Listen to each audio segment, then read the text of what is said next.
Coverage, Who's I have to go with Babar Azam. really over Virat Kohli? Yeah, There's no one to the same caliber as Ashwin or that can at least step up to Ashwin's and fill his spot. And you think? I think we should move on to the yeah, Ashes. hands down, 2019 Ashes, and hands down in that third Test match at Leeds, Ben Stokes winning the match with 1 wicket remaining.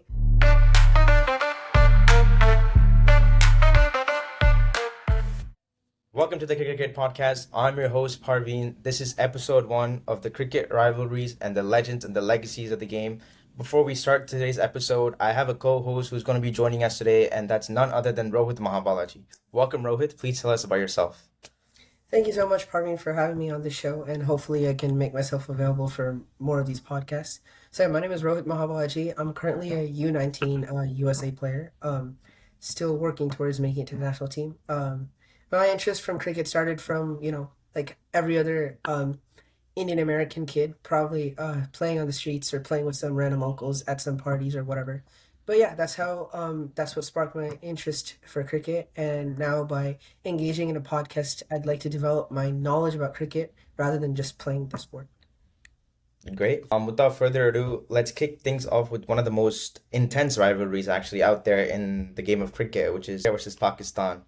And when India and Pakistan get together on the pitch, it's more than just a game of cricket. It's pride for both the nations, and it's a really competitive game of cricket. And seriously, the vibes of when those teams gets together and the clash is just electrifying. And when we talk about India versus Pakistan, what are the key matches or matches that comes up to your mind? Definitely, three matches really, really point out to me. One is the 2017 Champions Trophy Finals between India and Pakistan. Then the 2021 T20 World Cup group stage match between India, Pakistan, and Dubai. And then the 2022 T20 World Cup group stage match between India and Pakistan. I think when it comes to India Pakistan matches in the last decade or so, I think those are the three matches that really, spark an interest in my head towards uh, how monumental they were towards the fan and the scope of I'm cricket. talking about the 2017 Champions Trophy. Hardik Pandya was going really good until he got run out by Jadeja. But if he had not gotten run out, you think he would have pulled it off and gotten the Champions Trophy back home? I mean, I think he would have taken it close to probably below 100, like below. So they lost about by 158 runs, if I'm not wrong. And Hardik Yeah, Pandya had he 180 batted runs. 180. Oh wow. Okay. 180 runs had Hardik Pandya batted till the end or however long he could have. But I doubt as a single person he couldn't have won the match because there was no one to be on the non-strikers end or bat along with him. Because I think right after the run out, Jadeja got out shortly. So, but that was I think that's when Hardik Pandya really turned from a young kid coming into cricket into a much more mature man who could really capitalize on his all-round abilities, both as a bowler, as a batsman, and in the longer format.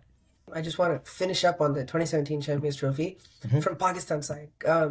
First of all, I think one thing that goes underrated from that squad is it wasn't a deadly squad or dangerous squad, but the way Sarfraz Ahmed had really led those guys into the finals, saving them from a match against Sri Lanka, do or die situation. He had really marshaled his resources really well.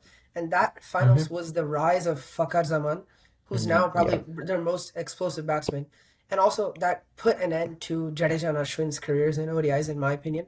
Now, moving on to the 2022 T20 World Cup, probably one of the best T20 matches ever to be played, and one of Virat Kohli's personal best innings in every cricketer's opinion and all the cricket fans. And it was it was just a cherry on top of a cake. It was everything went perfect in that match. And Virat Kohli was the only one out there, and still all the 100,000 people that were in the ground still had their beliefs saying India could pull it off.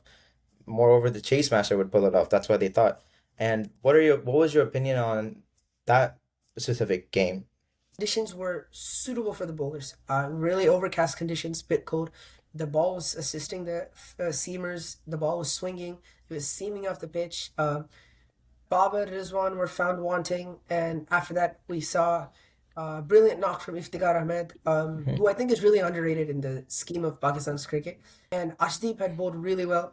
I think they didn't have Bumrah for the World Cup. and they Mhm. made make do with Shami, Ashdeep, and Bhuvneshwar Kumar, and they did really well. Mhm. And then I think openers got out early, and then Hadisroff got Suryakumar out with Rip Snorter. Then Mhm. Hardik was there to help him support. And then the way, the maturity and the way that Kohli took that innings through was phenomenal. And I think it's something for youngsters today to watch that in T20, even if you don't have to play, those big shots or what, if you just construct your innings, build it up slowly, you have a lot more time than you think you do. And I think that was just a class act from him. And that too Mhm. at 10 overs, they were 46 for four. And then to take that to win at around 160 odd runs, that was amazing. And then finally, more than Kohli, Ashwin's gully cricket instinct to leave that ball to go on a leg side wide and then hit over the covers. That was, I think that match was probably the perfectly crafted match for Indian fans and also Pakistan fans to enjoy. Coming back to the point where Hardik Pandya played crucial roles both in 2017 Champions Trophy final and the 2022 India versus Pakistan T20 World Cup match. Is Hardik Pandya the most clutch player in knockout games after Virat Kohli in terms of the Indian team's perspective? I'm not too flattered by the way he plays because my expectation for him is somewhere else. I expect him to be a lot greater than he is today on a more consistent basis. But I guess if you want to keep it on relative grounds, yeah, he's definitely in India's second best clutch player. But Hmm. yeah, an amazing player, clutch player.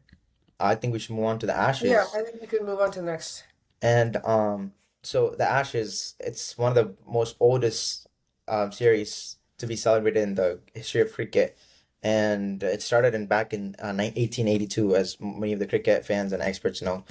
And we've seen many legendary players play these series, from Sir Don Bradman to Shane Warne to Sir Ian Botham, and more recently Joe Root and Steve Smith. What do you think is the most famous Ashes? Um, Hands down, 2019 Ashes, and hands down in that third Test match at Leeds, Ben Stokes winning the match with 1 wicket remaining. I mm-hmm, still remember that match like it was yesterday. Australia were bottled out for 179 in the first innings. Uh, mm-hmm, Labuschagne. Oh yeah, and another thing, that was the first time the concussion substitute was put into play. At that time, the best Test player, Steve Smith, he was put out of the 11 because of the concussion, and you had a random kid named Marnus Labuschagne come in, and because of that odd situation with the concussion substitute, he is now mm-hmm, almost on par with on current form basis with Steve mm-hmm, Smith when it comes to Test batting prowess. And yeah, Marnus Labuschagne that innings, that match, he and Warner both started well, and Joffre Archer at that time he was bowling some rip snorters. I think 140 clicks every single ball, whether it be full in swingers, out swingers, or he seamed the ball off the surface or bouncers. That guy was just spitting fire like a dragon that entire series. In mm-hmm, that innings, he got 6 wickets, and then after that, Australia in return they bottled England up for 67, and mm-hmm, Josh Hazelwood was on fire. And Australia in return scored another 240. Marnus Labuschagne once again, just showing his ultimate batting talent. And then mm-hmm. you had England needing to chase 360 in the fourth innings, which is not an easy matter. I think has to be the best Ashes game in the entirety of Ashes history. That series being drawn was one of the most disappointing outcomes of Test cricket, Oh actually. yeah, I But it think was it was it that, was one of and the then interesting this ones. recent 20, the last Ashes also both drawn, but those two have been the most competitive Ashes. And I think talking about Ashes to finish it up a bit, right? We spoke about Ashes and all that, but when we talk about Test cricket regarding England, I think whether it comes to Ashes or not, right? Hmm. We can't leave the topic without talking about the great Sir Alistair Cook, probably the Hmm. finest batsman England has ever created for Test cricket. Hmm. Whether even though England has had history of struggling in Australia, he'd be the only one to stand up in those Australian conditions and bat it out. He'd toil on those hard, hot surfaces for multiple Hmm. days, whether it be in Perth, in Brisbane, Melbourne, and Sydney. Okay, so moving on to the third one that we both had discussed was the Border and Gavaskar Trophy. I think the two biggest cricketing nations of today India and Australia, I think whether it be T20, ODI, and Test, there's nothing to really separate them, I think. Then the 2020, 2021, first match at Adelaide, the day night, India getting bundled out for 36. I think at that point we thought we're going to lose because Kohli's gone. Then Rahane came up 121 at the MCG, playing a phenomenal knock. And I think, let me be honest, when we talk about test matches, we got to give more credit to Ajinkya Rahane, one of the greatest test batsmen in modern day cricket for India. Cheteshwar Pujara was always doing well. Then in the third test match, Hanuma Vihari and Ashwin just holding up their nerve, batting till the end, and just toiling for runs. I think those are like knocks of cricket heroes where they fight knowing that they're gonna lose, but they want to hold up their ground till the last. Then you had Shami Jadeja, Bumrah, Ashwin, Kohli, all out of the series. And then you play with the third string Indian side with the likes of Nattu, Washington Sundar, Shardul Thakur, Shubman Gill at that time. Rishabh Pant is new. Rohit Sharma, at least he was there. Pujara, Mayank Agarwal was batting at six. You don't know what this team had to offer. But Washington Sundar and Shardul Thakur in the first innings. And then them chasing it down with 91 from Shubman Gill and a quick fire 80 from Rishabh Pant. I think that really showed that we had some nerve. And let me not forget, the find of that series was Mohammad Siraj. I think that's when he really turned into the world class bowler that he is. I'm talking about who was it? I'm talking about Mike Agarwal. Till that series, he was probably the for sure opener for India in Test cricket, having double centuries at home, and then going to the Border Gavaskar Trophy. So I think it's after that series when Rohit Sharma came in and became a full-time opener. What do you think about that? He was a front runner even before the likes of KL Rahul even came into the international team. He's been there in and around. I don't think he's really talented guy, but hasn't really stepped up. That makes sense, but did you talk about the 2001 Border Gavaskar series? Oh yeah. Start it off for me, please. Yeah. No one can forget that specific series with India winning it 2-1 on the three test match series in India actually.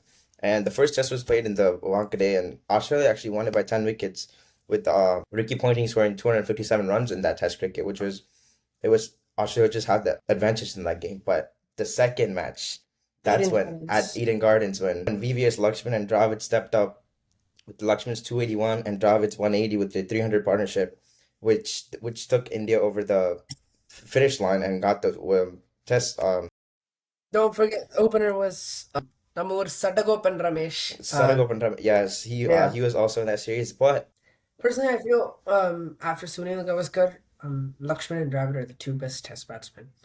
Undoubtedly, more than Sachin Tendulkar. Because if you just look at test, I think Lakshman and Dravid, that's where they have their niche.